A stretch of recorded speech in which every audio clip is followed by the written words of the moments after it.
Hello students, a very warm welcome to all of you. Prashast Academy की online classes में मैं प्रशस्त में आपका एक बार फिर से स्वागत करता हूं। दोस्तों, कुल मिला के सारी बातों का 100 बातों का सार यही है, लब्बो लुआब यही है कि अब आपके पास ज़्यादा समय बचा है नहीं। मात्र 9 दिन है। ठीक है, आज को छोड़ दिया जाए तो मात्र 9 दिन है। ऐसे में आपको बहुत ज़्यादा नहीं भटकना है। ठीक है, अब ये नहीं 9 दिन में ये भी पढ़ लें वो भी पढ़ लें, नहीं। अगर आपने सब कुछ पढ़ रखा है पहले से तो उसको सिर्फ आपको रिवाइज बारंबार करना है, जितनी बार हो सके। और खासकर उत्तराखंड का विशेष रूप से, क्योंकि उत्तराखंड का आपका 1/3 पोर्शन वहीं से कवर होना है। दूसरा केस, दूसरा सिनारियो कि आपका आपने मान लीजिए बहुत देर में आप जागे और आपका बहुत कुछ तैयार नहीं है। आपने बहुत सारी किताबों में से घटना चक्र को भी उठाया और घटना चक्र के लिए आप पूरी तरह से मेरे ऊपर डिपेंडेंट हैं। तो उनके लिए एक संदेश मेरा ये है कि आप, मैं जितना पढ़ा रहा हूं घटना चक्र में, सिर्फ आप उतना ही पढ़ के जाइए। खासकर आज का जो पोर्शन है, इसमें मैं आपका 3 से 4 चैप्टर एक साथ कवर करने वाला हूं। कौन कौन सा है उसमें? है बजट है, आर्थिक समीक्षा है, इसके अलावा उत्तराखंड की आर्थिक गतिविधियां हैं और सरकारी योजनाओं से रिलेटेड चैप्टर है। इसमें है 90% मैंने गार्बेज हटा दिया है, अननेसेसरी चीजें हटा दी हैं। आपको सिर्फ 10% मैं आपके लिए छांट के सारी चीजों में से एक कंपाइलेशन करके आपके सामने लेके आया हूं। मैं हैंड रिटन नोट्स नहीं बना सकता था, मैं पूरा का पूरा आपके सामने कंटेंट प्रेजेंट कर रहा हूं और उसमें से हाईलाइटेड पार्ट वही आपको सिर्फ पढ़ना है। ठीक है, अगर आप वीडियो पॉज करके मेरी बताई चीजों को आप लिख सकें तो आप लिख लीजिए, सबसे अच्छा होगा, सबसे आसान होगा। दूसरा तरीका यह है इसको याद करने का कि मैं बता रहा हूं, जो जो पार्ट मैं बता रहा हूं, आप 1 सेकेंड के लिए वीडियो पॉज करके उनको दोबारा अपने दिमाग में रिकॉल करने की कोशिश करिए। जब आप रिकॉल कर दे तो फिर से आप अनपॉज करके आगे बढ़िए। हर फैक्ट को इसी तरह से आप रिकॉल करते जाइए। इससे क्या होगा कि 90% facts will be retained in your mind. ठीक है, पहली बार में आपके 90% फैक्ट्स याद हो जाएंगे। उसके बाद 24 घंटे के अंदर आपको दूसरा रिवीजन करना है। वो कैसे करना है? आपको मेरा वीडियो जो है उसका 2x स्पीड पे आप उसको चला दीजिए या 1.5x की स्पीड पे चला दीजिए। उसको सुनते चले जाइए। कुछ भी काम कर रहे हैं, ब्रश कर रहे हैं, सुनते रहिए। ठीक है, नींद नहीं आ रही है, लेटे हुए हैं, सुनते रहिए। उससे क्या हो जाएगा कि आपका बार बार रिवाइज होगा और आपका सब कुछ तैयार हो जाएगा। आपने अगर नोट्स बना लिया मेरे सारे इस पूरे लेक्चर का, इसमें 4 चैप्टर अगर कवर होंगे, उसके बाद आपको कुछ नहीं करना है, सिर्फ एक बार उस पूरे अपने लिखित नोट्स को पढ़ के रिकॉर्ड कर लेना है और बार बार उसको सुनना है। 2-3 बार सुनेंगे, आपको अपने आप याद हो जाएगा। इधर से आपका एक भी सवाल गलत नहीं होगा। पहला चैप्टर है उत्तराखंड बजट 2024-25। इसमें सिर्फ आपको याद रखना है कि उत्तराखंड के वित्त मंत्री प्रेमचंद अग्रवाल ने वर्ष 2024-25 के लिए राज्य का बजट पेश किया। तो 24-25 का बजट किसने पेश किया? प्रेमचंद्र अग्रवाल ने। आपको इतना याद रखना है। आगे है 27 फरवरी 2024 को यह बजट पेश किया गया। इसका आकार कितना था? 89,230। ये इसका आकार था। कितना था? 89,230 करोड़ रुपए का ये बजट था राज्य का। पिछले साल की तुलना में ये बजट अनुमान 15.27% अधिक है। अगर बना लिया तो बार बार उसको रिवाइज करना आसान होगा।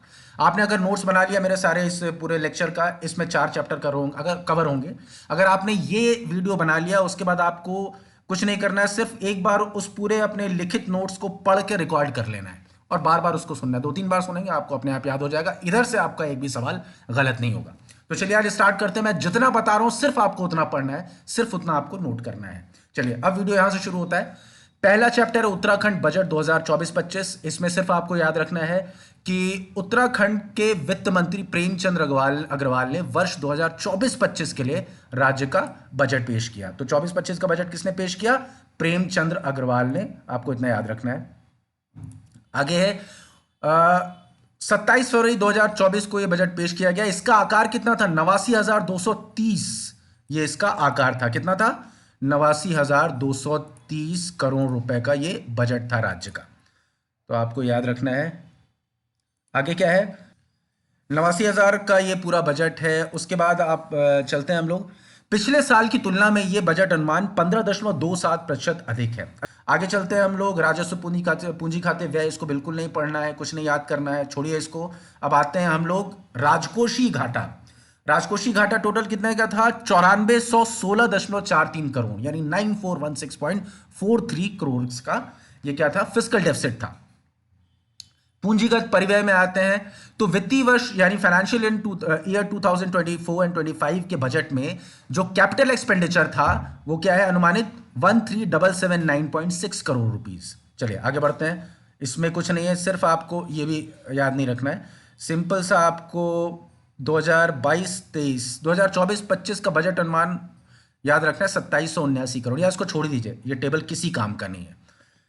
आगे क्या है, उत्तराखंड सरकार के वर्ष दो बजट का, ये जो पूरे बजट का था, इसमें रुपया आता कहाँ से, सोर्सेस कहाँ है और कहाँ जाता है, वो डेस्टिनेशन कहाँ है, वो दोनों एक बार देख लेते हैं। इससे सवाल बन जाता है सीधे सीधे, उत्तर प्रदेश आयोग में बनता है, यूपीएससी में बनता है, तो संभावना प्रबल है कि आपके उत्तराखंड में भी बने। रुपया आता कहाँ से, सबसे ज्यादा जो पैसा आता है वो आपके लोक ऋण यानी पब्लिक डेट से आता है, 31.30%। दूसरे नंबर पे क्या है, दूसरे नंबर पे है आपका स्वयं का कर राजस्व, यानी अपना खुद का टैक्स रेवेन्यू। पहले पे पब्लिक डेट, दूसरा टैक्स रेवेन्यू। तो ये दो सोर्सेज है रुपए आने के। लेकिन जाता कहां है, सबसे ज्यादा खर्च जो होता है वो है 22.63%, यानी ये किसमें खर्च होता है पैसे का, वेतन, सैलरीज में, अमॉलमेंट्स, भत्ते में, मजदूरी, ये सारी चीजों में आपका 22.63। और दूसरे नंबर पे है अन्य व्यय। आपको सबसे ज्यादा कहां से आता है, तो टैक्स रेवेन्यू याद रखिए। जाता कहां पर है, याद रखिए वेतन, भत्ते, मजदूरी और अधिष्ठान व्यय। चलिए आगे बढ़ते हैं हम लोग। इस पेज में कुछ भी करने के लिए नहीं है, कुछ भी देखने के लिए नहीं है, सिर्फ एक चीज को छोड़ के कि आधार वर्ष हमारे, अगर स्थिर मूल्य पर जीडीपी निकालते हैं तो उसका आधार वर्ष क्या माना जाता है, 2011-12 आधार वर्ष है इसका, याद रखिएगा। आगे बढ़ते हैं हम लोग, जेंडर बजट में आते हैं। जेंडर बजट 2024-25 में, इसमें टोटल जो एलोकेशन किया गया है वो है 14,538.05 करोड़ का, यानी 14,538.04 crore has been allocated to gender budget. ठीक है, और इसका उद्देश्य क्या है, इसका उद्देश्य है महिलाओं के विकास और सशक्तिकरण, देयर डेवलपमेंट एंड एम्पावरमेंट, ये इसका ऑब्जेक्टिव है। 2007-8 में पहली बार जेंडर बजट प्रस्तुत किया गया था। चलिए आगे बढ़ते हैं हम लोग। राज्य बजट 2024-25 की प्रमुख घोषणाएं क्या है, पर्यटन मंत्रालय भारत सरकार द्वारा सरमूली गांव, ये तो आपने करंट अफेयर्स में भी पढ़ा होगा, मुनस्यारी जनपद पिथौरागढ़ के सरमूली गांव को बेस्ट टूरिज्म विलेज में पहला स्थान मिला है, याद रखिएगा। आगे क्या है, प्रधानमंत्री आवास योजना ग्रामीण में राष्ट्रीय स्तर पर प्रथम स्थान प्राप्त हुआ है, किसको, हमारे उत्तराखंड को, प्रधानमंत्री पीएम आवास योजना में ग्रामीण में। ठीक है, द्वितीय स्थान प्राप्त हुआ है जिसमें लाल धान के क्षेत्र में कार्य करने हेतु उत्तरकाशी जनपद को एक जिला और एक उत्पाद श्रेणी में राष्ट्रीय स्तर पर द्वितीय स्थान प्राप्त हुआ है। द्वितीय स्थान किस चीज में प्राप्त हुआ है, लाल धान के क्षेत्र में कार्य करने के लिए, किसको, उत्तरकाशी जनपद को एक जिला एक उत्पाद में राष्ट्रीय स्तर पर द्वितीय स्थान प्राप्त हुआ है। ठीक है, याद रखिए। 300 मेगावाट की लखवाड़ जल विद्युत परियोजना का निर्माण कार्य प्रारंभ हो गया है। 300 मेगावाट की है, याद रखिएगा। लखवाड़ जल विद्युत परियोजना लिख लीजिए, -300 मेगावाट। इसके बाद क्या है, स्वरोजगार हेतु मुख्यमंत्री राज्य पशुधन मिशन कार्यक्रम के अंतर्गत बैंक ऋण के ब्याज का 90% ब्याज उत्पादन का भुगतान राज्य सरकार द्वारा वहन किया जा रहा है। बेकार फैक्ट, कोई मतलब नहीं है इसका। आगे बढ़ते हैं हम लोग, सारा ये खत्म हो गया। अच्छा, आई एम सॉरी इस ब्लड इमेज के लिए, but I can't help it. थोड़ा सा आपको यहाँ पर मेरे साथ बियर करना पड़ेगा, मैं पढ़ दे रहा हूँ, आप उसको देख लीजिए, हो सके तो नोट कर लीजिए इसको। अन्नपूर्ति योजना के अंतर्गत वित्तीय वर्ष 2024-25 में टोटल 600 करोड़ रुपए का प्रावधान किया गया है। तो अन्नपूर्ति योजना आगे लिख लीजिए, लेटेस्ट बजट में 600 करोड़। उसके बाद क्या है, प्रधानमंत्री आवास योजना ग्रामीण के लिए, यानी प्रधानमंत्री आवास योजना रूरल के लिए 190.7 करोड़ रुपए का प्रावधान किया गया है। ठीक है, आगे क्या है, प्रधानमंत्री आवास योजना शहरी के लिए 211 करोड़ रुपए। ठीक है, इतना इंपॉर्टेंट नहीं, फिर भी आप कहीं नोट कर लीजिए। आगे चलते हैं हम लोग। खटीमा, अब देखिए अगला फैक्ट है कि खटीमा उधम सिंह नगर में खटीमा, यहां पर प्रतियोगी परीक्षाओं के लिए फ्री कोचिंग सेंटर की स्थापना का प्रोविजन किया जा रहा है। तो अगर फ्री कोचिंग सेंटर मान लीजिए आपको ज्वाइन करना है तो आप कहां जाएंगे, उधम सिंह नगर के खटीमा में। अब आते हैं अदर इंपॉर्टेंट फैक्ट्स, क्या क्या है। मेगा प्रोजेक्ट योजना के अंतर्गत वित्तीय वर्ष 2024-25 में 850 करोड़ रुपए, ठीक है, ये एलोकेट किया गया मेगा प्रोजेक्ट योजना के अंतर्गत 850 करोड़ रुपए। दूसरे महत्वपूर्ण तथ्य क्या है, जमरानी बांध परियोजना के लिए वित्तीय वर्ष 24-25 में लगभग 710 करोड़ रुपए, ये आपको करना है जमरानी बांध परियोजना के लिए। अब आते हैं सौंग परियोजना के लिए 300 करोड़ रुपए, तो ऐसे लिखते चलिए, परियोजना लिख लीजिए ऊपर नीचे, जमरानी में 710, मेगा प्रोजेक्ट में 850 और सौंग में 300 करोड़। उसके बाद है प्रदेश में आयोजित होने वाले 38वें राष्ट्रीय खेलों के आयोजन के लिए 250 करोड़, हमने पढ़ा था ना। 37वां कहाँ हुआ था? गोवा में। कितने पदक मिले? तो टोटल 24, ये भी याद है। 38वां होने वाला है हमारे उत्तराखंड में, ये हमने पढ़ा था करंट अफेयर्स में। खेल महाकुंभ आयोजन के लिए 27 करोड़ रुपए। नंदा गौरा योजना के लिए 195 करोड़ रुपए, देखिए नीचे है नंदा गौरा योजना 195 करोड़। उसके बाद है मुख्यमंत्री महालक्ष्मी योजना 30 करोड़। ठीक है, जहां जहां टिक दिख रहा है आपको पेज में, वहां पर तेजी से अपना फोकस ले जाइए, बस वही वही चीजें हम पढ़ रहे हैं, इसके अतिरिक्त कुछ भी नहीं पढ़ना है। चलिए, ये चैप्टर हमने बहुत तेजी से वाइंड अप कर लिया। अगले चैप्टर में आते हैं। अगला चैप्टर क्या है? उत्तराखंड आर्थिक समीक्षा। इसको देख लेते हैं, इंपॉर्टेंट चैप्टर है। इसका पहला सब हेडिंग क्या है? राज्य आय और लोक वित्त। तो states income and public finance. राज्य अर्थव्यवस्था में वर्ष 2022-23 यानी जो प्रोविजनल डेटा है उसमें 7.63% की वृद्धि का अनुमान है। 22-23 का जो प्रोविजनल डेटा है उसमें राज्य अर्थव्यवस्था में, यानी अर्थव्यवस्था क्या मतलब, ऑब्वियसली बात है, जीडीपी, जो स्टेट जीडीपी है उसमें 7.63% की वृद्धि का अनुमान है। जबकि 2023-24 में विकास दर 7.58 रहने की संभावना है। तो 23-24 का अनुमान लिख लिया, एस्टिमेट क्या है? 7.58, और 22-23 का 7.63, 0.05 का डिफरेंस है। अगला क्या है? टिक क्या है? वर्ष 21-22 यानी प्रोविजनल डेटा में सबसे ज्यादा जीडीपी वाला जो जिला है वो कौन सा है? याद रखिएगा, सबसे ज्यादा जीडीपी जो कंट्रीब्यूट करता है, सबसे ज्यादा जीडीपी वाला जिला हरिद्वार है। और सबसे कम कहाँ है? बेचारा अपना प्यारा सा रुद्रप्रयाग जनपद। सबसे ज्यादा हरिद्वार, सबसे कम रुद्रप्रयाग जनपद जीडीपी के मामले में। अब आगे बढ़ते हैं, ये सारी चीजें छोड़ दीजिए। अच्छा, ये टेबल जो है, ये टेबल ऐसे आपसे सवाल नहीं पूछेगा कि पूछ दे कि प्रचलित कीमतों पर या करंट प्राइस पर राज्य का कुल उत्पाद कितना था। आपसे सीधे एक स्टेटमेंट बना देगा। स्टेटमेंट क्या बनाएगा कि 2016-17 से 2023-24 तक लगातार करंट मार्केट प्राइस पर राज्य की जीडीपी वो बढ़ी है। अगर आपसे पूछ देगा तो आप क्या लगाएंगे? हाँ, नहीं, बिल्कुल नहीं, क्योंकि 2020-21 में कोरोना का जब टाइम आया था तो राज्य की जीडीपी ऑब्वियसली, पूरे देश की जीडीपी माइनस में थी, तो राज्य की जीडीपी कैसे बढ़ेगी? ये भी माइनस में थी। तो ये स्टेटमेंट इस तरह से बना देगा। अगर इस टेबल से प्रश्न बनेगा तो सिर्फ यही बनेगा कि लगातार बढ़ी है या बीच में कम हुई है। तो आपको याद रखना है, 20-21 जहां पर भी आएगा उसमें सब कुछ घटेगा। पर कैपिटा इनकम भी घटेगी, राज्य का सकल घरेलू उत्पाद भी घटेगा, और इस तरह से आप इससे रिलेटेड प्रश्न कर लेंगे। इसमें आपको कुछ याद करने की जरूरत नहीं है। चलिए आगे बढ़ते हैं हम लोग। उसी तरह से ये डेटा है प्रति व्यक्ति आय का। प्रति व्यक्ति आय के इस डेटा में क्या है? पर कैपिटा इनकम, सेम यही चीज है, 20-21 में गिरी है, इतना याद रखना है, दैट्स इट। मैंने आपको उसका बता दिया, रीजनिंग बता दी, उसी से आप तुरंत रिलेट करके आंसर लगा ले जाओगे। ठीक है, आगे बढ़ते हैं हम लोग। प्रचलित मूल्यों पर, करंट प्राइस पर 2000 मार्केट प्राइस पर 2023-24 के प्रथम अग्रिम अनुमानों यानी फर्स्ट जो एडवांस्ड एस्टिमेट्स हैं उसके अकॉर्डिंग क्या है? प्राथमिक क्षेत्र का योगदान, यानी जो हमारी इकोनॉमी है उसका प्राइमरी सेक्टर का कंट्रीब्यूशन कितना है जीडीपी में? 9.99%। सेकेंडरी क्षेत्र या सेकेंडरी सेक्टर, ये द्वितीय क्षेत्र का क्या है? 46.84%, और टर्शरी सेक्टर 43.17%। सबसे ज्यादा किसका है? तो सेकेंडरी सेक्टर का। आपको याद रख लो, आप कहीं से नोट कर लो, जीडीपी में योगदान क्या है 23-24 के पहले एस्टिमेटेड जो अनुमान एस्टिमेशंस हैं उसमें क्या है? सबसे ज्यादा सेकेंडरी सेक्टर का है, यानी उद्योगों वाला सेक्टर। दूसरे नंबर पे आता है टर्शरी सेक्टर, जीडीपी में योगदान 43.17%, और सबसे ज्यादा किसका है? 46.84 द्वितीय क्षेत्र का, यानी सेक्टर उद्योग वाला। थर्ड पे कौन सा है? हमारा कृषि और सहायक क्षेत्र 9.99%। चलिए आगे बढ़ते हैं हम लोग फटाक से।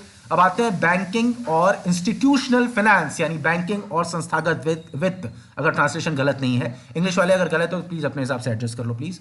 सितंबर 2023 तक राज्य में कुल 2507 बैंक शाखाओं का नेटवर्क था। टोटल कितने हैं राज्य में बैंक ब्रांचेस? 2507।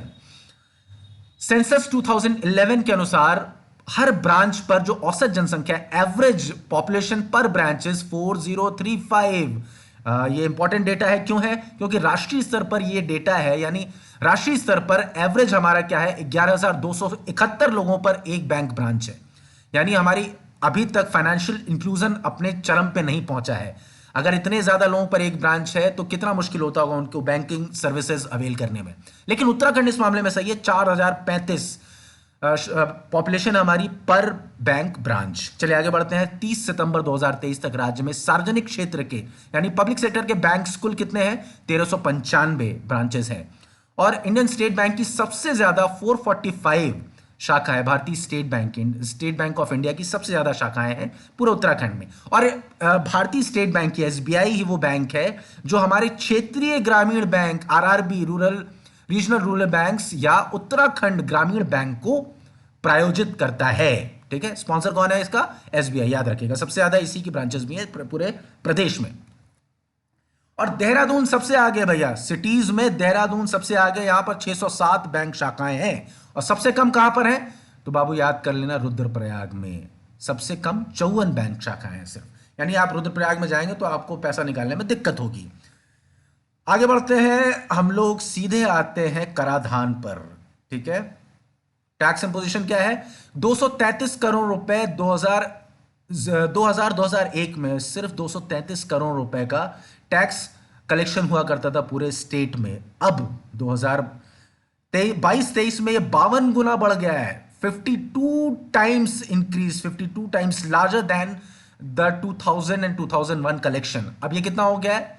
12,028.68 करोड़ रुपए। ठीक है, तो याद कर लीजिएगा 12,028.68 करोड़। और ये स्टेटमेंट दे सकता है बढ़ के 52 गुना बढ़ा है, 51 गुना बढ़ा है।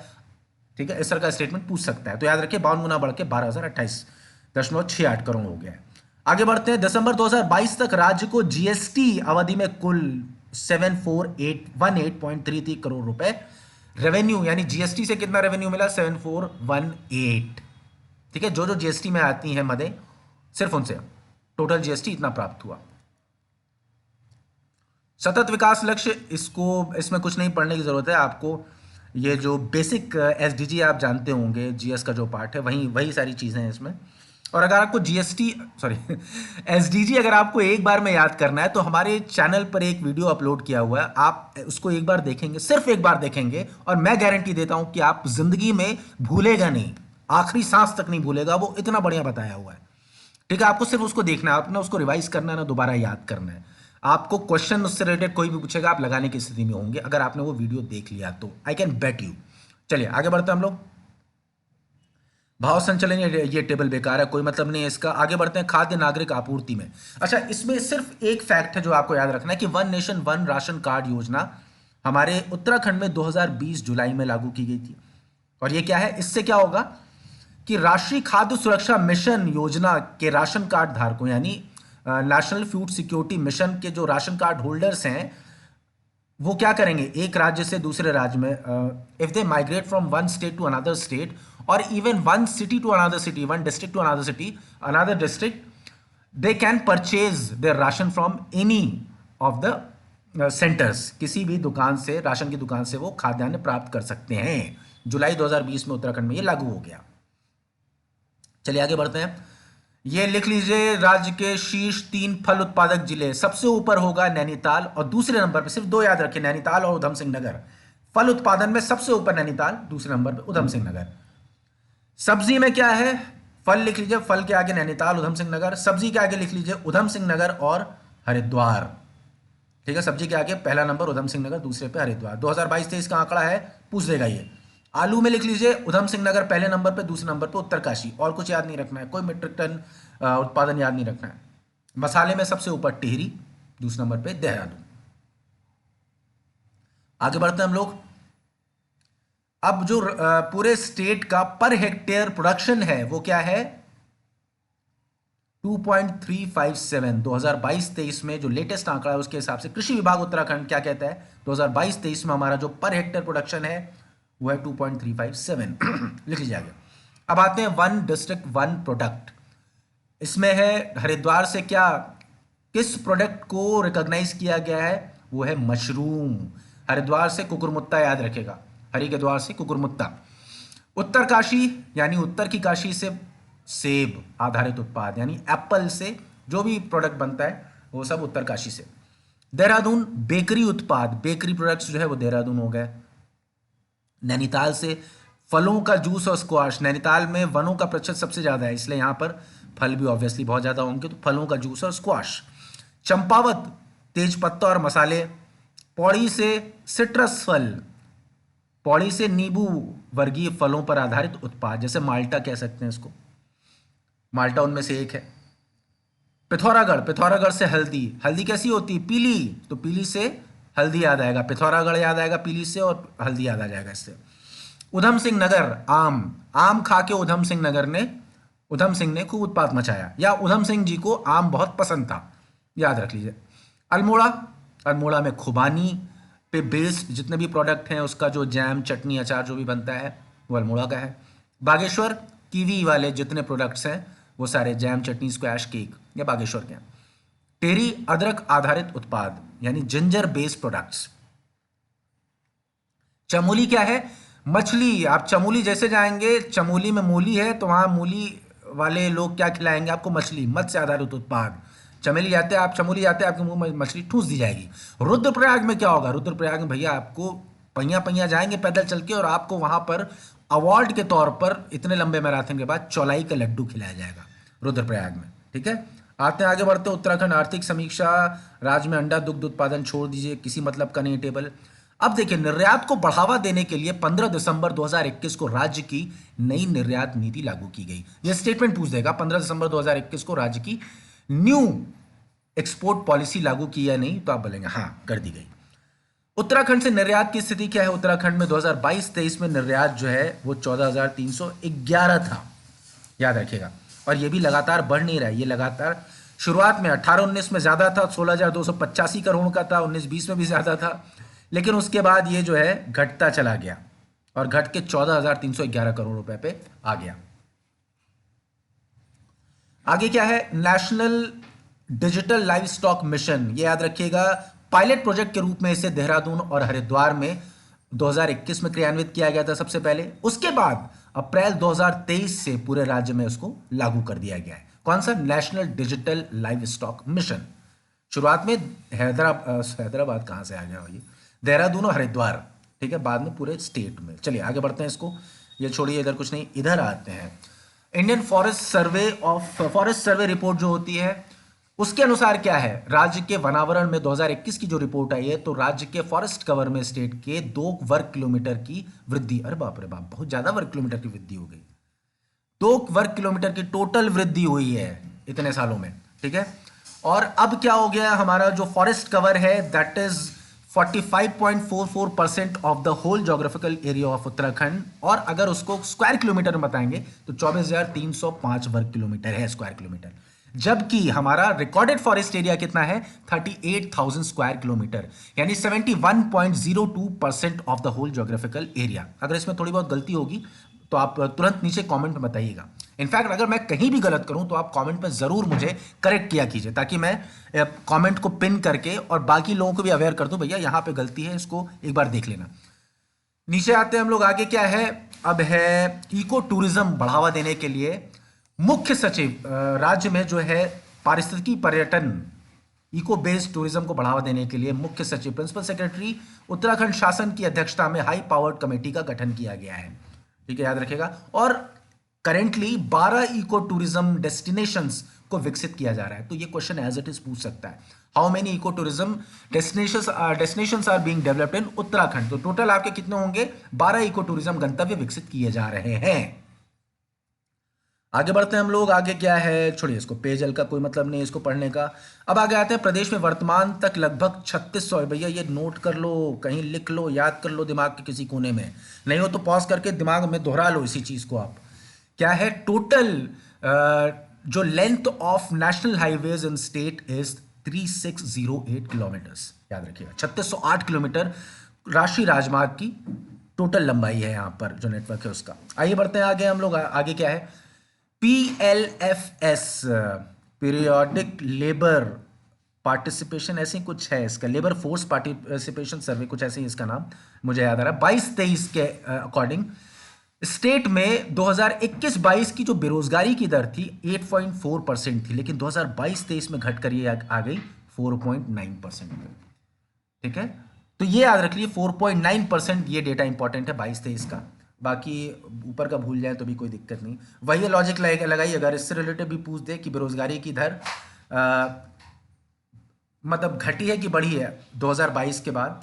जैसे अगर लंबे पीरियड में पूछता है तो ये मान के चलिए कि बीच में कोरोना काल में तो बढ़ी ही होगी, बाकी उसके बाद ऊपर नीचे हो सकता है घटी हो। तो वो लॉजिक जहां जहां लगाएंगे वो सारे क्वेश्चंस आपके सही होंगे। चलिए आगे बढ़ते हैं हम लोग। देहरादून में विकसित किए जाने वाले मेट्रो को, आप देख लो भैया, इंपॉर्टेंट है। देहरादून का जो मेट्रो है उसके आगे लिख लो देहरादून मेट्रो, नियो मेट्रो नाम लिख लो आप, नियो मेट्रो। टोटल 2 कॉरिडोर होंगे, ये भी लिख लो। पहला आईएसबीटी और दूसरा गांधी पार्क, ठीक है। सॉरी, 2 कॉरिडोर होंगे, मतलब 2 अलग अलग लेन्स होंगी। पहली लेन्स में क्या होगा, आईएसबीटी से चलेगी गांधी पार्क तक या गांधी पार्क से चल के आईएसबीटी। दूसरा कॉरिडोर होगा एफआरआई से रायपुर, अरे वाह, एफआरआई से सीधे रायपुर, ये रहेगा आपका दूसरा। परियोजना की कुल लंबाई होगी 22.5 किलोमीटर, यानी दोनों कॉरिडोर्स की लंबाई को यहां मिक्स ऐड कर दिया जाए तो 22.5 किलोमीटर से इसकी टोटल लंबाई होगी। टोटल स्टेशन 25 और 1850 करोड़ रुपए अनुमानित योजना है, इसकी कुल लागत है। एक प्रश्न इससे बनने वाला है। Top 500 questions, most important 500 questions में ये भी क्वेश्चन है। आगे बढ़ते हैं। राज्य में पहली बार टनल कैविटी पार्किंग की परियोजनाओं को विकसित किया जा रहा है, ठीक है, ये याद रखिएगा। Number of projects being developed नहीं पूछेगा आपको, सिर्फ इतना रखना है कि कौन सी, which of the following project is being developed in Uttarakhand. तो टनल पार्किंग, कैविटी पार्किंग। अब इससे क्या होगा, जितने भी हिल स्टेशन है वहां कम से कम पार्किंग की व्यवस्था तो सुधर जाएगी। मसूरी में आपको अगर पार्किंग करनी है तो 1.5 घंटा आप परेशान होते रहिए खाली। हर यही हाल लैंडौर का है, हर जगह का ये हाल है। तो बेहतर है इस तरह की परियोजना होनी चाहिए। ठीक है, आगे बढ़ते हैं समय वेस्ट न करते हुए। सतत विकास लक्ष्यों को समयबद्ध प्राप्त करने के लिए अनुश्रवण एवं मूल्यांकन बहुत महत्वपूर्ण है। और इसलिए अगर आप सस्टेनेबल डेवलपमेंट गोल्स अचीव करना चाहते हैं ऑन टाइम, तो किसी भी योजना को लागू करने से नहीं होता। You have to regularly monitor and evaluate the performance of the whole project और होल स्कीम। उसके लिए राज्य ने 2020 में स्टेट इंडिकेटर फ्रेमवर्क और डिस्ट्रिक्ट इंडिकेटर फ्रेमवर्क बनाया है। तो याद रखिएगा किसके लिए, एसडीजीज के लिए बनाया है। आगे बढ़ते हैं। नीति आयोग ने बहुआयामी गरीबी सूचकांक यानी मल्टी डायमेंशनल पॉवर्टी इंडेक्स 2023 जारी किया है। और इस सूचकांक पे, इस इंडेक्स में एनएफएचएस यानी नेशनल फैमिली हेल्थ सर्वे 2015-16 और 2019-21 के डेटा पर यह बेस्ड है। इन दोनों को कंपेयर किया गया है और बताया गया है कि अब जो बहुआयामी गरीबी के अंतर्गत रहने वाले लोग हैं उत्तराखंड में, यानी मल्टी डायमेंशनल पॉवर्टी के अंडर आने वाले जो लोग हैं उत्तराखंड में, उनका जो परसेंटेज है वो घट के रह गया सिर्फ 9.67%। लिख लीजिए, नोट कर लीजिए, आ रहा है ये, पक्का है। चलिए आगे बढ़ते हैं हम लोग। राज्य में, अच्छा, इन सारे जो हमारे जितने भी डिस्ट्रिक्ट्स हैं उत्तराखंड के 13 के 13 डिस्ट्रिक्ट में, इस मामले में एसडीजीज में जो नीति आयोग वाला है और मल्टी डायमेंशनल पॉवर्टी से बाहर निकालने में सबसे अच्छा जो प्रदर्शन किया है, परफॉर्मेंस जो है, वो अल्मोड़ा का है। 16.18% लोगों को इसने निकाला है। आगे बढ़ते हैं। उत्तराखंड स्टेट में साइबर हमलों से निपटने के लिए सेक्टोरल सर्ट एंड सर्ट यूटीके का गठन किया गया है। This body is formed for combating all the cyber attacks in Uttarakhand. CERT या CERT UTK। चलिए, सीएम हेल्पलाइन 1091905 है, इसको याद कर लो, नोट कर लो। क्या पता है ये क्वेश्चन आ जाए, पूछ चुका है ऑलरेडी। आई थिंक एसएससी के एग्जाम में पूछा था, लेकिन ऐसा कोई पेटेंट नहीं है कि एसएससी के एग्जाम में यही पूछेगा। अब तो उत्तराखंड में 50 क्वेश्चन आने, कुछ भी पूछ सकता है। तो आपको सीएम हेल्पलाइन याद रखनी 1905। आपको किसी तरह की कोई शिकायत देनी है, राज्य सरकार में अपनी एक तरह से रिक्वेस्ट डालनी है, शिकायत दर्ज करानी है, तो आप इस नंबर पर फोन करेंगे, आपकी शिकायत तुरंत दर्ज होगी। How prompt reply you get, that होनली depends on the government machinery, पूरी तरह से उस पर निर्भर है। लेकिन ये आपका नंबर है 1905, याद रख लीजिए। आगे क्या है, राज्य की आय। अब आ गए हम लोग तीसरे चैप्टर पे। बाबू देखो कितनी तेजी से चैप्टर खत्म हो रहा है ना। मैंने जानबूझ के इतना फास्ट आपको किया है ताकि आप जब भी आप फ्री हो तो इससे सिर्फ लगा के सुनते रहें और सेलेक्टेड चीजें सुने, बार बार सुने। 2x स्पीड पे सुनो, 1.5x स्पीड पे आप सुनो, फर्क नहीं पड़ता, बस सुनते रहो इसको बार बार, आपको अपने आप याद हो जाएगा और बहुत जल्दी रिवाइज कर पाएंगे। ठीक है, एग्जाम का टाइम है, बहुत ज़्यादा सोर्सेज अब नहीं खोजने, बहुत लिबर नहीं करना है एग्जाम के टाइम में, बहुत लिमिटेड रिसोर्सेज को आपको बार बार पढ़ना है। ठीक है, तो अब हम पढ़ेंगे राज्य की अद्यतन अपडेटेड इकोनॉमिक एक्टिविटी। उसमें क्या है, राज्य की आय के नवीनतम अनुमान क्या है, इसकी जो ग्रोथ रेट है वो ईयर 2023-24 में 7.58% जो है एस्टिमेटेड है राज्य की विकास दर। याद रखिएगा 7.58 एज इट इज दे देगा, वन ऑफ फोर ऑप्शंस आपको इसमें मारना होगा 7.58 और आपका आंसर सही हो जाएगा और आप पास हो जाएंगे प्री। राज्य इकोनॉमी के तीनों क्षेत्रों यानी सेक्टर्स यानी प्राथमिक द्वितीयक और तृतीयक क्षेत्रों का योगदान, इसको कहीं लिख लीजिए आप। जो हमारे इकोनॉमी में प्राइमरी सेक्टर है उसका कंट्रीब्यूशन है 9.99%, सेकेंडरी का है 46.84% और टर्शरी का है 43.17%। बात है सकल राज्य घरेलू उत्पाद प्रचलित भाव पर, यानी मार्केट प्राइस पर, करंट प्राइस पर, जो हमारा 2023-24 के फर्स्ट एडवांस्ड एस्टिमेशन के अनुसार यानी प्रथम अग्रिम अनुमान के अनुसार करंट मार्केट प्राइस पर या मार्केट प्राइस पर राज्य का सकल घरेलू उत्पाद क्या है पिछले वर्ष की तुलना में। पिछले वर्ष कुछ और था, उसको भूल जाइए, याद नहीं रखना है। अब आपका है 346,206 यानी 346,206 346,206 करोड़ रुपए, 346,206 करोड़ रुपीस। चलिए आगे बढ़ते हैं हम लोग। अच्छा याद रखिए कि सबसे ज्यादा जो है सकल घरेलू उत्पाद हरिद्वार का है और सबसे कम किसका है, रुद्रप्रयाग का। याद रखिएगा इसको 2021-22 के प्रोविजनल डेटा के हिसाब से।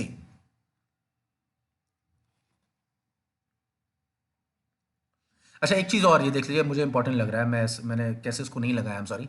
राज्य की इकोनॉमी में मुख्य रूप से मेजरली 2023-24 जो अग्रिम अनुमान है यानी एडवांस एस्टिमेशन है उसमें योगदान विनिर्माण का यानी कंस्ट्रक्शन जो सेक्टर है 31 पॉइंट नहीं विनिर्माण सॉरी विनिर्माण का तो वो हो गया ना, मैन्युफैक्चरिंग सेक्टर 31.96% ये बनाता है मैन्युफैक्चरिंग सेक्टर। निर्माण ये हो गया कंस्ट्रक्शन 10.88%। तो सबसे ज़्यादा याद रखिएगा योगदान विनिर्माण का है, यानी आपके जो सेकेंडरी सेक्टर है उसमें सबसे ज़्यादा मैन्युफैक्चरिंग इंडस्ट्री का कंट्रीब्यूशन है। चलिए हरिद्वार में सबसे ज़्यादा सकल घरेलू उत्पाद और रुद्रप्रयाग में सबसे कम। प्रति व्यक्ति आय को अगर हम देखें तो क्या हो जाएगा, आगे देखते हैं, अभी इसको देखने का कोई मतलब नहीं है। कुल प्राथमिक क्षेत्र जीएसडी वृद्धि दर, इसको छोड़ दीजिए, नहीं आएगा।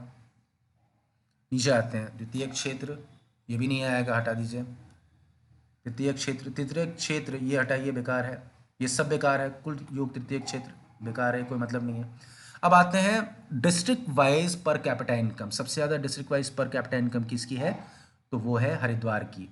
अगर आधार वर्ष 2021 और 22 लेते हैं तो क्या है 26,26,88 ये है। 36, 26, 88 याद रखेगा। वैसे इसका डेटा नहीं पूछेगा, आपको खाली पूछेगा कि सबसे ज़्यादा किसका है, तो आप याद रखें हरिद्वार। और दूसरे नंबर पे आपका आता है उधम सिंह नगर, सेकंड पे। पर कैपिटा इनकम की बात हो रही है। आगे हम आते हैं बाबू, आगे क्या है, आगे अब जो है आपका है, अच्छा स्टेट में अभी तक 2 बार गणना हुई है। फर्स्ट जो हुई थी आई थिंक 2000, जो स्टेट की पहली गणना थी फर्स्ट इकोनॉमिक सेंसस था 2005 में था, और दूसरी गणना 2013 में हुई है। देखिए षष्टम आर्थिक गणना, ये देश का जो इकोनॉमिक सेंसस है वो सिक्स्थ इकोनॉमिक सेंसस है, लेकिन उत्तराखंड का दूसरा है एग्जैक्टली। उत्तराखंड राज्य के अस्तित्व में आने के बाद when state was formed the first economic census was conducted in 2005, 2005 में पहली बार आर्थिक गणना संपन्न हुई देश में। और ये षष्टम, ये छठी जो आर्थिक गणना है ये राज्य की दूसरी आर्थिक गणना है, तो याद रखिएगा, जो 2013 में हुई थी। नीचे आते हैं, आगे सब बेकार है, सब देखो सारा एकदम कचड़ा हटा दिया आपके लिए, खाली जो हम बोले उसको पढ़ना है। आगे क्या है, अब ये है गैर कृषि, हटाइए इसको, एकदम बेकार है, कोई एक फैक्ट नहीं पूछना इससे, छोड़ दीजिए इसको, कुछ नहीं है, मान के चलिए नहीं आएगा इसमें से। अगर आपने पढ़ लिया है पहले तो बात अलग है, लेकिन अगर आप सिर्फ इस पर डिपेंडेंट हैं तो उसको मत पढ़िए, बेकार है। चलिए ये फैक्ट। अब आते हैं उत्तराखंड मानव विकास रिपोर्ट। देखिए 2-3 पेज बिल्कुल बीच के एकदम कूड़ा थे, उनको पढ़ने की कोई ज़रूरत नहीं थी। उत्तराखंड मानव विकास रिपोर्ट 2019, इसके कुछ फैक्ट्स देख लेते हैं। राज्य का जो ह्यूमन डेवलपमेंट इंडेक्स है वो है 0.72, याद रखिएगा 0.72 HDI पर इसका स्कोर है राज्य का। मानव विकास सूचकांक, लैंगिक विकास सूचकांक, बहुआयामी गरीबी सूचकांक और शिक्षा, स्वास्थ्य, जीवन स्तर एवं राज्य में जन पर जीवन प्रत्याशा का आकलन किया गया है इस रिपोर्ट में। ये अलग अलग इंडाइसेस हैं इस रिपोर्ट के, ठीक है, इनके सभी के बेसिस पर ओवरऑल परफॉर्मेंस राज्य का देखा जाता है। तो क्या है, ह्यूमन डेवलपमेंट इंडेक्स में देहरादून पहले नंबर पे है, याद रखिएगा, देहरादून फर्स्ट एचडीआई में, और हरिद्वार दूसरे नंबर पे, और तीसरे नंबर पे उधम सिंह नगर है। तो देह उधव, देह उधम, याद रखिएगा, एचडीआई में देह उधम। लैंगिक विकास सूचकांक में यानी जेंडर डेवलपमेंट इंडेक्स में उत्तरकाशी नंबर 1 पे है, उत्तरकाशी नंबर 1 पर। जहां तक मुझे याद है उत्तरकाशी में ही सबसे ज्यादा आपका सेक्स रेशियो भी उत्तरकाशी में ही है। तो उत्तरकाशी पहले नंबर पे है लैंगिक विकास सूचकांक। दूसरे नंबर पर रुद्रप्रयाग है, याद रखेगा, और बागेश्वर तीसरे नंबर पे है। मल्टी डायमेंशनल पावर्टी इंडेक्स में उत्तरकाशी पहले नंबर पे, हरिद्वार दूसरे नंबर पे, और चंपावत तृतीय। तो आप लिख लीजिए MPI, मल्टी डायमेंशनल MDPI, इसमें क्या है, उत्तरकाशी नंबर 1 पे, और लैंगिक विकास सूचकांक में भी नंबर 1 पे। अब आते हैं उत्तराखंड में। मानव विकास रिपोर्ट 2019 के अनुसार राज्य की जो लाइफ एक्सपेक्टेंसी यहाँ के लोगों की, यानी जन्म के समय ऑन एन एवरेज ये उम्मीद रहती है कि ये बंदा इतने साल जिएगा, दैट इज 71.5 ईयर्स, है ना। और उसमें भी सबसे ज्यादा जो है लाइफ एक्सपेक्टेंसी पिथौरागढ़ की है, 72.1। तो आप राज्य की याद रखिएगा, और वैसे याद रखिएगा पिथौरागढ़ की सबसे ज्यादा है। अब देखिए राज्य का डिस्ट्रिक्ट वाइज मानव सूचकांक 2017 में क्या था, उत्तरकाशी नंबर 1 पे था, दूसरे पे हरिद्वार था। ये 2017 का डेटा है। 2019 का, ठीक है, तो ये आपको याद रखना है, नंबर 1 पे उत्तरकाशी है, दूसरे नंबर पे हरिद्वार है। अब हम लोग आते हैं, आगे चलते हैं भैया, उत्तराखंड की प्रमुख योजनाएं। ये लास्ट चैप्टर है, हालांकि ये थोड़ा सा लंबा इसलिए होने वाला है क्योंकि मुझे घटना चक्र में बहुत कम चीज़ें मिली काम की, योजनाओं के सेंस में, योजनाओं के रिगार्डिंग। तो मैंने कुछ योजनाएं इसकी ली हैं, और ज़्यादातर जो है वाणी से आपका ये कवर करने जा रहा हूँ।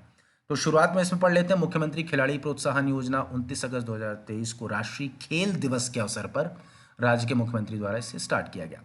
ये क्या है, योजना में प्रदेश के 14 वर्ष से 23 वर्ष के 2600 खिलाड़ी लाभान्वित होंगे। 2600 यानी 13 का 20 गुना हो गया, यानी 13 का 200 गुना हो गया, यानी हर डिस्ट्रिक्ट से 200 बच्चे लिए जाएंगे, है ना। लॉजिकली डिराइव करिए, हर डिस्ट्रिक्ट से 200 बच्चे लिए जाएंगे, 100 लड़कियां होंगी, बच्चियां होंगी, और 100 बच्चे होंगे, यानी 1300 बालक और 1300 बालिका। इसमें क्या होगा, हर महीने उनको 2000 रुपए का स्कॉलरशिप दिया जाएगा।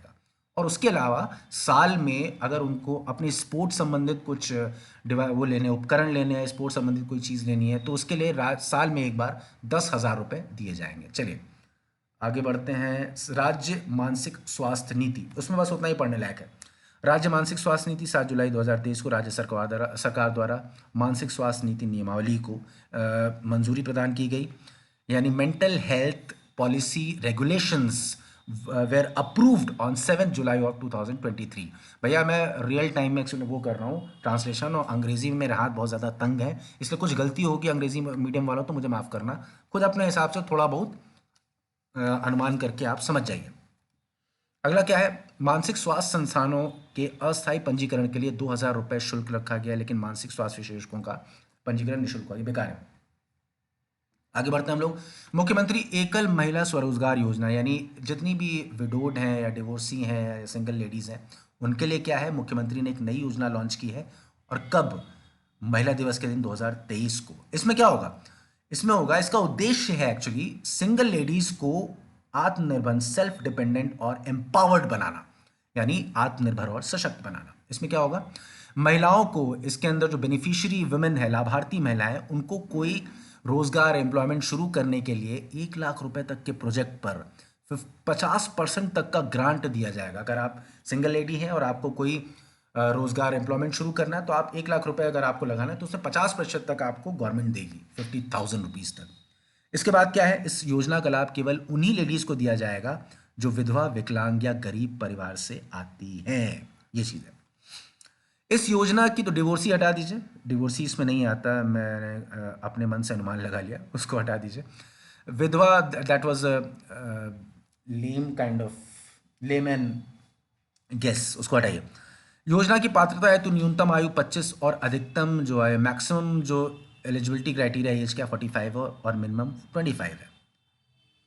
आगे बढ़ते हैं। मुख्यमंत्री उदीयमान खिलाड़ी यानी इमर्जिंग प्लेयर उन्नयन खेल छात्रवृत्ति योजना, मुख्यमंत्री उदीयमान emerging player promotion sports scholarship योजना, उन्नयन के एलिवेशन होता है शायद, देख लीजिएगा एक बार।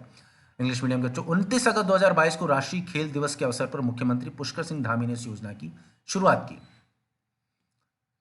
और इसमें क्या किया जाएगा, 1500 रुपये हर माह छात्रवृत्ति प्रदान किए जाने की योजना है। तो देखिए योजनाओं में क्या आपको याद रखना है, मोस्टली योजना का जो डेट है एक हो सकता है अगर बहुत ख़राब अगर भाग्य हो, जैसे वैसे ही जो हम हमेशा जो फेमस एग्जांपल है कि ऊँट पे चढ़े हो कुत्ता चढ़ के जो है भग से काट ले भभक ले आपको। तो अगर ऐसी किस्मत है तो हो सकता है कि ये पूछ दे किस डेट पे आया है, लेकिन उसकी उम्मीद कम है। फिर भी आप याद रखिएगा यूपी में तो पूछ देता है भैया। तो अगर योजना से सवाल आता है तो सिर्फ आपके ऑब्जेक्टिव आएंगे और उसके बाद कितना पैसा पारितोषिक स्कॉलरशिप या कितना भी बेनिफिट है वो सारी चीज़ें आपको मॉनेटरी टर्म्स में याद रखनी है। और एलिजिबिलिटी क्राइटेरिया वगैरह किसको किसको दिया जाना, पात्र कौन होगा, ये सारी चीज़ें आपको याद रखनी है। यहाँ पर मुझे लग रहा है 1500 रुपये प्रतिमाह छात्रवृत्ति प्रदान किए जाने की योजना, इसको आपको याद रखना है। मुख्यमंत्री वात्सल्य योजना, sorry again for the blurred image, but कैसे भी आपको मैनेज करना है। 22 मई 2021 को, 22 मई को और कौन सा होता है, जैव विविधता दिवस। तो 22 मई 2021 को उत्तराखंड सरकार द्वारा राज्य में कोविड-19 संक्रमण के कारण, इन्फेक्शन के कारण जिन बच्चों ने अपने माता पिता को खोया है उनकी सहायता के लिए योजना की घोषणा की गई थी। 2 अगस्त 2021 को ये शुरू हुई थी और ऐसे अनाथ बच्चों को हर महीने 3000 रुपये का भरण पोषण भत्ता, अमॉलमेंट्स या अमॉलमेंट जो भी बोलते हैं, उनके एक तरह से न्यूट्रिशन के लिए, उनके रेज करने के लिए, पालने पोसने के लिए, चलिए ये देगी राज्य सरकार। जिलों के डिस्ट्रिक्ट मैजिस्ट्रेट, जिलाधिकारी इन बच्चों की संपत्ति का संरक्षण करेंगे। He will conserve their properties. अनाथ बच्चों के लिए नौकरियों में 5% क्षैतिज आरक्षण की व्यवस्था करने वाला उत्तराखंड देश का पहला राज्य है। ये थोड़ा सा इंपॉर्टेंट फैक्ट है इसमें, इसको आप थोड़ा याद रखिएगा। उत्तराखंड घसियारी कल्याण योजना, ये कब शुरू हुई थी, फरवरी 2021 में घोषणा इसकी हुई थी। और ये क्या करता है, इसका ऑब्जेक्टिव क्या है, लेडीज को उनके क्षेत्र में सस्ते दरों पर चारा उपलब्ध कराना है। आगे है पंडित दीनदयाल उपाध्याय सामाजिक सुरक्षा कोष एकल महिला ऋण योजना। भैया अब इसका इतना लंबे का ट्रांसलेशन नहीं करेंगे, टाइम बहुत हो जाएगा, आप लोग प्लीज इंग्लिश मीडियम वाले आप इसको देख लो। ये क्या है, पंडित दीनदयाल उपाध्याय सामाजिक सुरक्षा कोष एकल महिला ऋण योजना का शुभारंभ 8 मार्च 2018 को किया गया था। और उद्देश्य गांव में ही अच्छा इसका उद्देश्य, पुरानी योजना का उद्देश्य आपसे पूछ सकता है या ईयर पूछ लेगा, 2018 का है ये। और इसका ऑब्जेक्टिव क्या था, गांवों में ही रोजगार सृजन कर, एम्प्लॉयमेंट जनरेशन कर, लेडीज़ की जो स्टेटस है उसको एम्पावर करते हुए उन्हें सोशल सिक्योरिटी देना है, यानी उनकी स्थिति को सुदृढ़ करते हुए उन्हें सामाजिक सुरक्षा प्रदान करना है, इस योजना का उद्देश्य है। और क्या है, योजना के तहत 1 लाख रुपए तक का ऋण 1% वार्षिक ब्याज पर दिया जाता है। उजाला मित्र योजना क्या है, इसका प्रारंभ जो है देहरादून में हुआ था 2017 में और इसके अंतर्गत राज्य सरकार द्वारा 1 करोड़ एलईडी बल्बों को बांटने का लक्ष्य रखा गया था। इंपॉर्टेंट नहीं है। पंडित दीनदयाल उपाध्याय विज्ञान ग्राम संकुल परियोजना, उत्तराखंड में संकुल अवधारणा के माध्यम से सतत विकास के लिए उपयुक्त विज्ञान और प्रौद्योगिकी संबंधी प्रयासों पर जोर दिया जा रहा है। ये हो गया इस योजना का उद्देश्य। ये पुरानी योजना है 2017 की, इसलिए याद रखने की ज़रूरत नहीं है। अटल आवास योजना 2009 से संचालित है और आपको पता ही अनुसूचित जाति और जनजाति क्षेत्रों में जो होमलेस पीपल हैं, बेघर लोग हैं, उनके लिए आवासीय सुविधा ये दी जाती है इसमें। और आवास निर्माण हेतु पर्वतीय क्षेत्रों में 38,500 रुपये और मैदानी क्षेत्रों में 35,000 रुपये का ग्रांट दिया जाता है सरकार की तरफ से। आते हैं नंदा गौरा योजना, ये ज़्यादा इंपॉर्टेंट है, हालांकि ये पुरानी योजना हो चुकी है, फिर भी ईयर पूछ सकता है 2017। और इसका ऑब्जेक्टिव क्या है, कन्या भ्रूण हत्या पर रोक लगाना, बाल विवाह रोकना, समाज में जेंडर इनक्वालिटीज को दूर करना। एक बार फिर से इंग्लिश बता दूं, जो फीमेल फिटिसाइड है उसको रोकना, कन्या भ्रूण हत्या का शायद यही होता है, फीमेल फिटिसाइड को रोकना, बाल विवाह चाइल्ड मैरिज को रोकना, लैंगिक असमानता यानी जेंडर इनक्वालिटी को दूर करना, और जो फीमेल चिल्ड्रन है उनको हायर एजुकेशन देकर स्वावलंबी या सेल्फ डिपेंडेंट या आत्मनिर्भर बनाना, इसका उद्देश्य नंदा गौरा योजना का 2017 की। आगे बढ़ते हैं, गौरा देवी धन कन्या धन योजना। ये क्या है, गरीबी रेखा से नीचे के लिए लोगों के लिए, बालिकाओं या सभी ऐसी बालिकाएं इसमें आती हैं जिनके पेरेंट्स की वार्षिक आय ग्रामीण क्षेत्र में 15,976 रुपये और शहरी में 21,206 रुपये।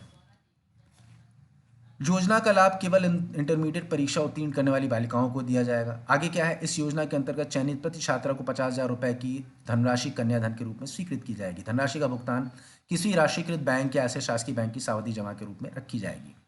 उत्तराखंड जन आवास योजना नीति, ये इंपॉर्टेंट नहीं है ज़्यादा।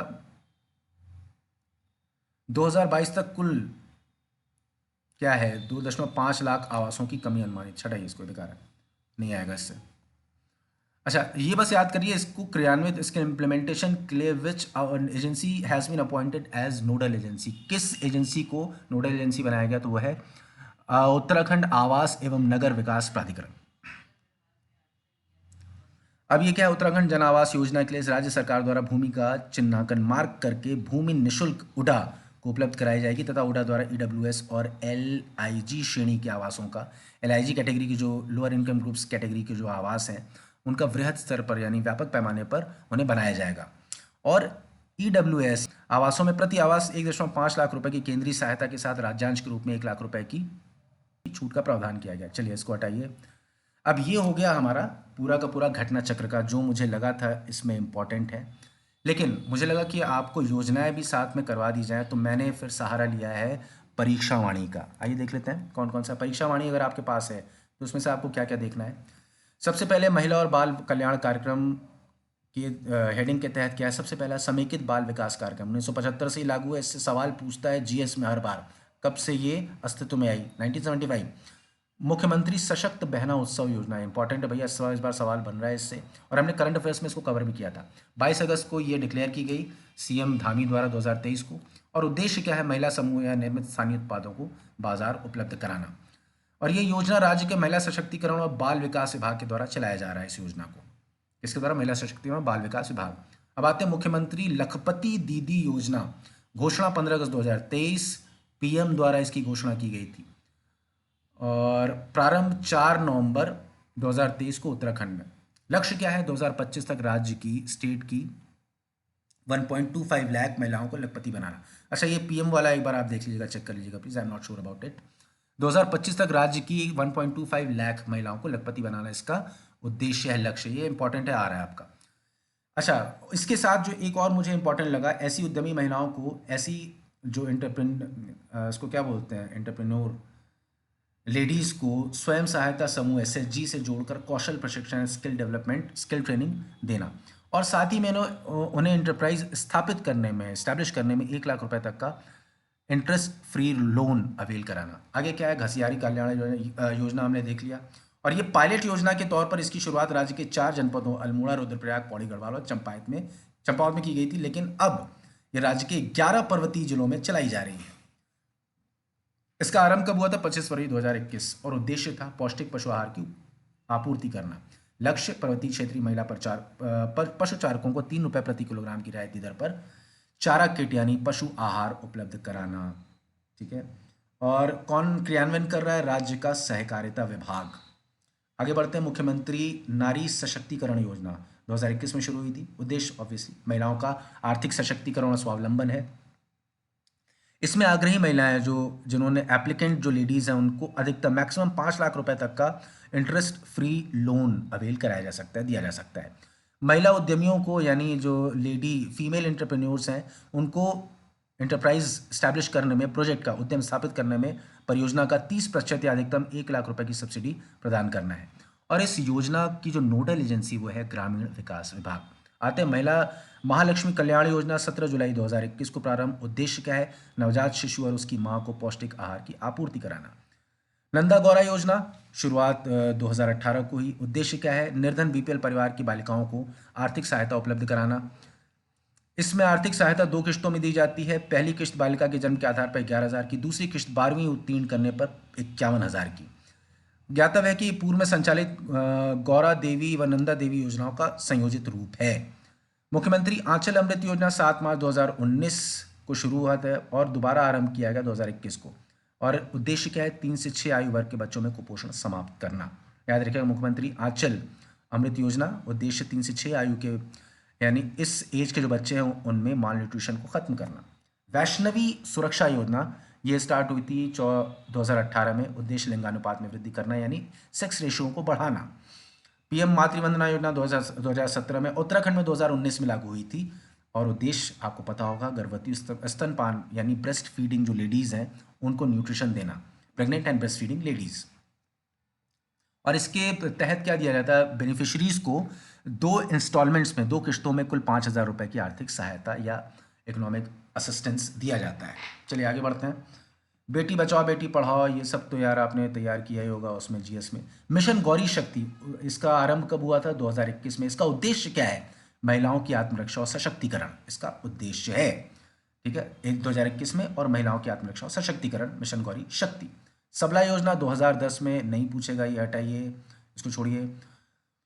महिला और बाल कल्याण कल्याण के विविध आयाम क्या है, उत्तराखंड के विकास में महिलाओं की विशेष भूमिका को ध्यान में रखते हुए 2006-07 को महिला सशक्तिकरण वर्ष घोषित किया गया था। ठीक है, 2006-07 को उत्तराखंड में महिला सशक्तिकरण वर्ष घोषित किया गया था। महिला कल्याण कोष है, राज्य में जो काम कर रही हैं सारी आंगनबाड़ी जो वॉलेंटियर्स हैं और मिनी कार्यकर्ताओं और सहायिकाओं को भविष्य में आर्थिक सुरक्षा प्रदान करने के लिए महिला कल्याण कोष की स्थापना की गई है। यार देखिए एक चीज़, मैं कई जगह पर मेरे वर्ड्स में फंबल हुआ होगा, मैं पूरा वर्ड सही नहीं बोल पा रहा हूँ, लेकिन माफ़ करिएगा क्योंकि मुझे बहुत तेज़ आपको रिवाइज कराना है, पढ़ाना है, इसलिए इस गलती के लिए मैं क्षमा प्रार्थी हूँ और उम्मीद करता हूँ कि आप इस चीज़ के लिए मुझे माफ़ करेंगे। तो चलिए आगे बढ़ते हैं हम लोग। आगे क्या है कि अच्छा, एसटी एससी ओबीसी कल्याण कार्यक्रम क्या है, इन सभी के लिए जो वेलफेयर स्कीम्स हैं वो क्या है। सबसे पहले पीएम आदर्श ग्राम योजना स्टार्ट कब हुई थी, 2009-10 में। इसका ऑब्जेक्टिव है अनुसूचित जाति यानी शेड्यूल कास्ट डोमिनेंट गांवों का स्क्वायरली डेवलपमेंट करना, यानी कंप्लीट डेवलपमेंट करना, इसका उद्देश्य था पीएम आदर्श ग्राम योजना का। पीएम अभ्युदय योजना 2017 में शुरू हुई थी, अनुसूचित जाति समुदाय का आर्थिक सामाजिक विकास। यार ये सब जीएस का पार्ट है, यहाँ के लिए इंपॉर्टेंट नहीं है, आप इसका पीडीएफ ले लीजिएगा। तो हाँ, ये देख लीजिए आप, शिल्पी ग्राम योजना इंपॉर्टेंट है, पारंपरिक शिल्पकारों को आय जनित रोजगार उपलब्ध कराना। उत्तराखंड की इस योजना के द्वारा प्रशिक्षित शिल्पियों को कच्चे माल की आपूर्ति, वित्त पोषण, उत्पादित सामग्री का संकलन और विपणन किया जाना है। शिल्पी ग्राम से ही लग रहा है कि पारंपरिक शिल्पकारों से रिलेटेड है, उनको इनकम जनरेटिंग एम्प्लॉयमेंट देना इसका उद्देश्य। एकलव्य आदर्श विद्यालय योजना 97-98 की है, और ये किस लिए, अनुसूचित जनजाति के छात्रों को फ्री एजुकेशन उपलब्ध कराना। अच्छा, ये इंपॉर्टेंट देख लीजिए कि उत्तराखंड में टोटल 4 एकलव्य विद्यालय संचालन में है। Total 4 Eklavya schools are operating right now in Uttarakhand. कौन से, कालसी, चक्राता, खटीमा। चक्राता को पता ही, देहरादून में बड़ी प्यारी जगह है यार, खैर, खटीमा और बाजपुर। चक्राता का नाम होते आते ही आदमी जो है खो जाता है। बाजपुर इतनी सुंदर जगह है, बाजपुर, उधम सिंह नगर, ये 4 जगहों पर एकलव्य विद्यालय संचालन में है। आश्रम पद्धति स्कूल क्या है, प्रदेश के अनुसूचित जाति और अनुसूचित जनजाति के छात्रों को निशुल्क फ्री एजुकेशन उपलब्ध कराना। और विशेषताएं क्या है, 1 से 10 की निशुल्क आवासीय शिक्षा, इसमें आपको एक तरह से बोर्डिंग स्कूल्स मिलेंगे आपको आश्रम पद्धति स्कूल में, अनुसूचित जाति और अनुसूचित जनजाति के लिए। वाह, बहुत बढ़िया। आगे क्या है, अन्य कार्यक्रमों में देखिए कौन कौन सी है। अनुसूचित जाति और जनजाति के विद्यार्थियों को सिविल सर्विसेज की तैयारी के लिए निःशुल्क कोचिंग की व्यवस्था की गई है। अनुसूचित जाति और जनजाति के निर्धन परिवारों की पुत्रियों के विवाह हेतु 50,000 रुपए देने का प्रावधान है। ये क्या है, राज्य सेवा में प्रदेश की अनुसूचित जाति को 19%, अनुसूचित जनजाति को 4% और अन्य पिछड़ा वर्ग को 14% आरक्षण देने की व्यवस्था है। अभी हाल में 4% स्पोर्ट्स कोटा वालों के लिए लागू हुआ है, जिन्होंने राष्ट्रीय या अंतर्राष्ट्रीय स्तर पर खेला है, तो याद रखिएगा आप। चलिए आगे क्या है, अल्पसंख्यक कल्याण कार्यक्रम, चलिए इसको हटाते हैं। सीखो और कमाओ योजना 2023 में 23 सितंबर को लागू की गई थी, और अल्पसंख्यक युवाओं के कौशल को निखारना इसका उद्देश्य है। चलिए इसको हटाते हैं। उस्ताद योजना, ये सभी केंद्र की है, इसको छोड़िए। नई रोशनी योजना, ये भी केंद्र की। रहबर योजना, ये भी केंद्र की है, इसको नहीं देखना है। दिव्यांग कल्याण कार्यक्रम, ये इंपॉर्टेंट है, तिलू रौतेली पेंशन योजना 1 अप्रैल 2014 को स्टार्ट की गई थी, और इसका ऑब्जेक्टिव है दिव्यांग किसानों को आर्थिक सहायता उपलब्ध कराना। और इसमें कितना दिया जाता है, हर महीने 1200 रुपए की पेंशन राशि उपलब्ध कराई जाती है। दिव्यांग पेंशन योजना, निराश्रित दिव्यांगजनों को सामाजिक सोशल सिक्योरिटी प्रदान करना, विशेषताएं वगैरह हो गया। लाभार्थी दिव्यांगजनों की दिव्यांगता 40% और उनकी आय 4,000 रुपए प्रति माह होनी चाहिए। ठीक है, ये सब देख लीजिएगा आप, इसका पीडीएफ आपको मिल जाएगा, बहुत इंपॉर्टेंट नहीं है, सारे मोस्टली कवर हो ही गए। सरकारी सेवाओं के लिए 4% किसको दिया जा रहा है, दिव्यांगों को क्षैतिज आरक्षण, ठीक है, वो दिया गया है। 40% से अधिक दिव्यांग लोगों को भरण पोषण के लिए 1,200 रुपये प्रति माह की पेंशन दी जाती है।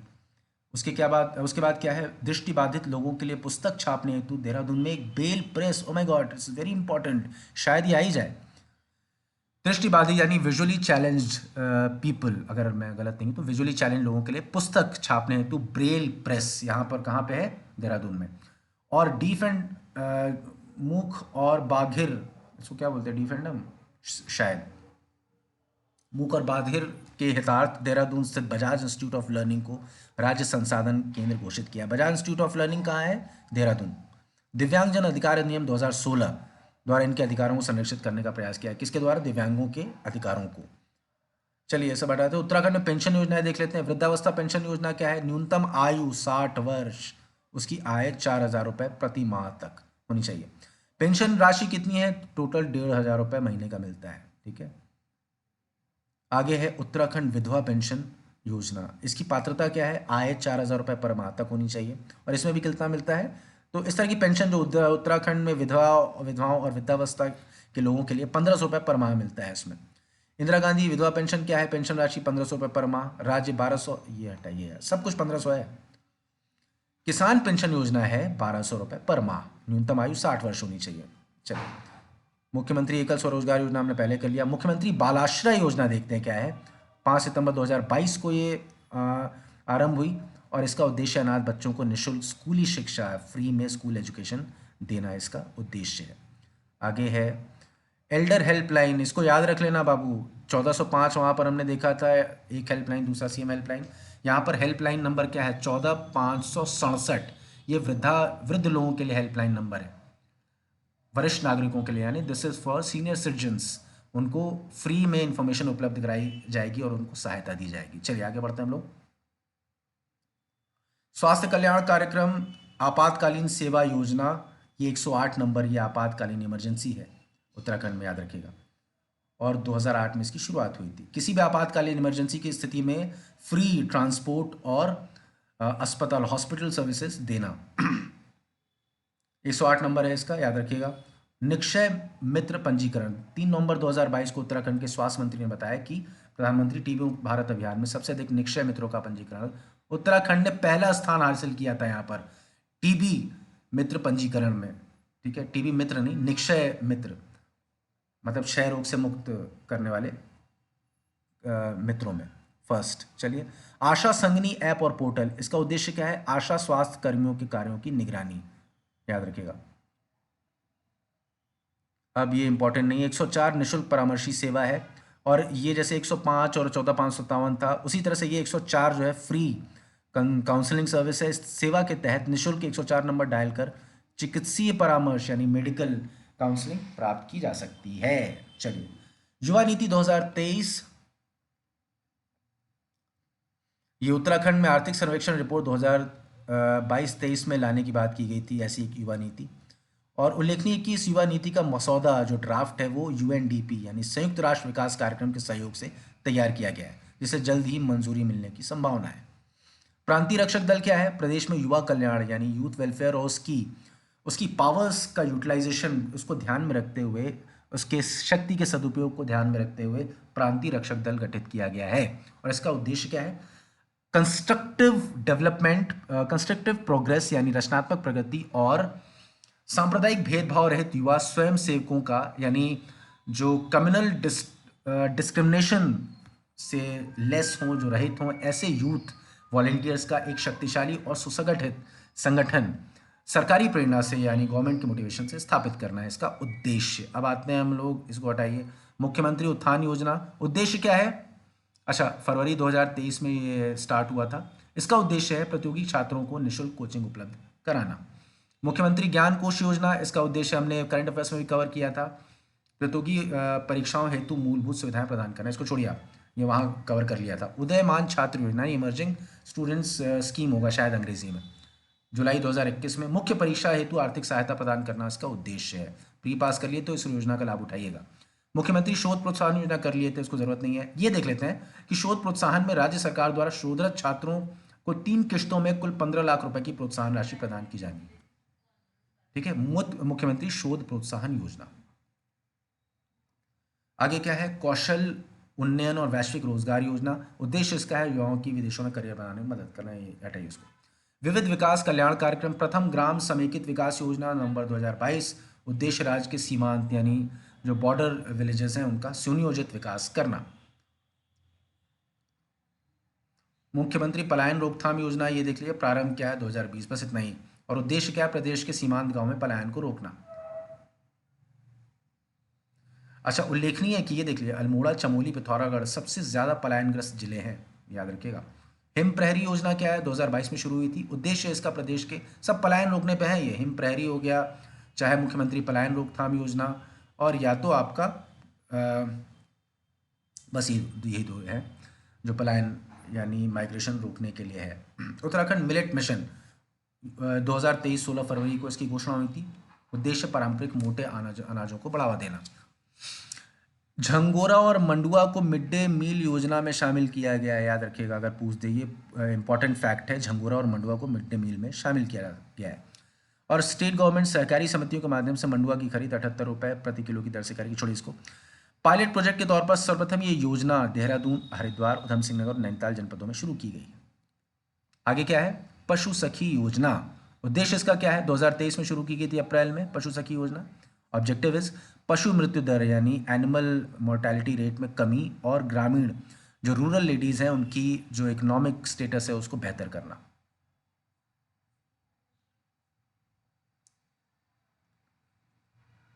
उसके बाद है पोल्ट्री वैली योजना 2022 में, और इसमें चक्राता में, इस योजना के तहत पहला पोल्ट्री फार्म चक्राता देहरादून में स्थापित किया गया। उद्देश्य क्या है पोल्ट्री योजना का, प्रदेश के पहाड़ी क्षेत्रों में रोजगार के अवसर उपलब्ध कर पलायन को रोकना। और लक्ष्य इसका क्या है, राज्य में अगले 3 वर्षों में 2022 से 2025, अब तो अगले साल खत्म ही हो जाएगी है, 5000 पोल्ट्री फार्म की स्थापना करना। 3 वर्षों में 5000 पोल्ट्री फार्म की स्थापना करना। गोट वैली योजना 1 दिसंबर 2022, राज्य को बकरी दूध और मांस के ब्रांड के रूप में स्थापित करना और महिला रोजगार में वृद्धि करना, गोट वैली योजना है ये। आंचल कैफे योजना क्या है, उद्देश्य इसका दुग्ध उत्पाद को बढ़ावा और रोजगार के अवसर पैदा करना, और प्रदेश में कुल 100 आंचल कैफे की स्थापना करना। रूफ टॉप गार्डनिंग योजना 15 जनवरी 2023, और उद्देश्य क्या है, शहरी क्षेत्रों में सब्जी उत्पादन को बढ़ावा देना। मुख्यमंत्री निःशुल्क गैस रिफिल योजना, उद्देश्य ऑब्वियसली आपको पता ही होगा, सो छोड़िए। अच्छा, ये इंपॉर्टेंट देख लीजिए एक बार, 2023 की फरवरी में इसका आरंभ हुआ था। उद्देश्य ऑब्जेक्टिव क्या है, प्रदेश की महिलाओं को रसोई के धुएं से मुक्त करना। इसका टारगेट क्या है, प्रदेश के लगभग 1.83 लाख महिलाओं तक इसका लाभ पहुंचाना। इसके बाद इसकी विशेषताएं क्या है, अंत्योदय कार्ड धारकों को वर्ष में 3 गैस सिलेंडर रिफिल निःशुल्क प्रदान करना है। कहाँ से स्टार्ट हुआ था ये, पौड़ी जनपद से, याद रखिएगा। और इसकी नोडल एजेंसी, जो कि अक्सर सवाल बनता है कि प्रमुख योजना की, फला योजना की नोडल एजेंसी कौन है, तो इसकी नोडल एजेंसी है खाद्य आपूर्ति और उपभोक्ता मंत्रालय, यानी कंज्यूमर सप्लाई एंड कंजम्पशन, खाद्य आपूर्ति, sorry, food supply and consumer ministry. आगे बढ़ते हैं, अपनी सरकार आपके द्वार योजना जुलाई की है ये। उद्देश्य सभी सरकारी सेवाओं को एक मंच प्रदान कर लोगों के घर तक पहुंचाना। और पायलट प्रोजेक्ट के तौर पर इसे देहरादून से शुरू किया गया था। अधिकतर योजनाएं जो पायलट प्रोजेक्ट के तौर पर देहरादून से ही शुरू की जाती हैं। ये क्या, मुख्यमंत्री दाल पोषित योजना, लक्ष्य 2, ये बहुत पुराना, नहीं पूछेगा, कतई नहीं पूछना, अभी ये सब बहुत पुराने हो गए। So you can leave all these schemes. अब आते हैं हम लोग रेशम कीट बीमा योजना। विशिष्ट तथ्य क्या है, इसे सरल कृषि भूमि, ये स्टार्ट कब किया गया था, 9 मार्च 2023 को, ये रिसेंट है तो आप इसको थोड़ा देख लीजिएगा। इसे सरल कृषि बीमा योजना के नाम से जाना जाता है। सरल कृषि बीमा योजना, रेशम कीट बीमा योजना, एक ही बात हो गई। नोडल एजेंसी क्या है, रेशम निदेशालय उत्तराखंड। पायलट प्रोजेक्ट के तौर पर कितने जनपद, 4 जनपदों, देहरादून, हरिद्वार, नैनीताल और उधम सिंह नगर। देह ने उधम मचा दिया, ठीक है। 5 ब्लॉकों में आरंभ किया गया इन जनपदों में, ठीक है। आगे बढ़ते हैं, स्मार्ट स्कूल स्मार्ट ब्लॉक कार्यक्रम, मैंने इसको करंट अफेयर्स में कवर किया था। उद्देश्य ये सारा देख लिए। अच्छा, लक्ष्य ये इंपॉर्टेंट है, शायद वहाँ नहीं दिया था। अगले 5 सालों में प्रदेश के सभी प्राथमिक विद्यालयों में इसे लागू करना है। और ये क्या है, प्राथमिक शिक्षा में विज्ञान और प्रौद्योगिकी के जरिए नवाचार का प्रयास कर शिक्षा व्यवस्था में नए आयाम स्थापित करना। शुभारंभ कहाँ से हुआ, चंपावत जिले के गोरलचौड़ स्टेडियम से, चंपावत याद रखिएगा। और इसमें इंपॉर्टेंट फैक्ट्स क्या है, संपर्क फाउंडेशन नामक एनजीओ इसमें सहायता कर रहा है राज्य सरकार की। और क्या है, चलिए इसको हटाइए, तो देख लिया हमने। चार धाम परियोजना 2016 में स्टार्ट हुई थी और पहले इसे ऑल वेदर रोड प्रोजेक्ट के नाम से जाना जाता था। चार धाम परियोजना को कब तक खत्म करना था, 2024 तक। और इसकी कार्यान्वयन इसकी इम्प्लीमेंटेशन एजेंसीज कौन थी, 3, पीडब्ल्यूडी विभाग उत्तराखंड, सीमा सड़क संगठन बीआरओ, राष्ट्रीय राजमार्ग और बुनियादी ढांचा विकास निगम एनएचआईडीसीएल। चलिए आगे बढ़ते हैं। चार धाम रेलवे परियोजना 2020 में शुरू हुआ था, 2024 तक इसको भी पूर्ण करना है। और इस रेल परियोजना की कुल लंबाई 327 किलोमीटर है। और चार धाम परियोजना में जो सड़कों की कुल लंबाई कितनी है, 889 उधर हो गया और 327 इधर हो गया रेलवे वाला। देवभूमि उद्यमिता यानी एंटरप्रेन्योरशिप योजना 2023 अगस्त में प्रारंभ हुआ था। उद्देश्य क्या है, छात्रों को कौशल प्रशिक्षण प्रदान कर आत्मनिर्भर बनाना। इसका लक्ष्य क्या है, प्रतिवर्ष 3000 छात्रों को निःशुल्क कौशल प्रशिक्षण उपलब्ध कराना। कौन सी, देवभूमि उद्यमिता योजना। विशेषताएं इसकी क्या है, विश्वविद्यालय या डिग्री कॉलेज के छात्रों को अहमदाबाद स्थित भारतीय उद्यमिता संस्थान में, इंडियन एंटरप्रेन्योरशिप इंस्टीट्यूशन में उद्यमिता और कौशल का प्रशिक्षण दिया जाएगा। चलिए इसे इंपॉर्टेंट नहीं है, इसको छोड़ के आगे बढ़ते हैं। और इस तरह से आपका ये चैप्टर खत्म हो गया। तो आज हमने मेजर जो करंट का पार्ट था वो पूरा खत्म कर लिया परीक्षा वाणी का। अब कुछ बचा नहीं है खास। अब एक हिस्ट्री का बड़ा चैप्टर बचा है, उसको मैं कल परसों में करवा दूंगा। और एक आध दो छोटे मोटे खनिज उद्योग जिनसे सवाल कभी पूछता ही नहीं, एक का सवाल पूछता है, वो बचे, मैं करवा दूंगा उसको।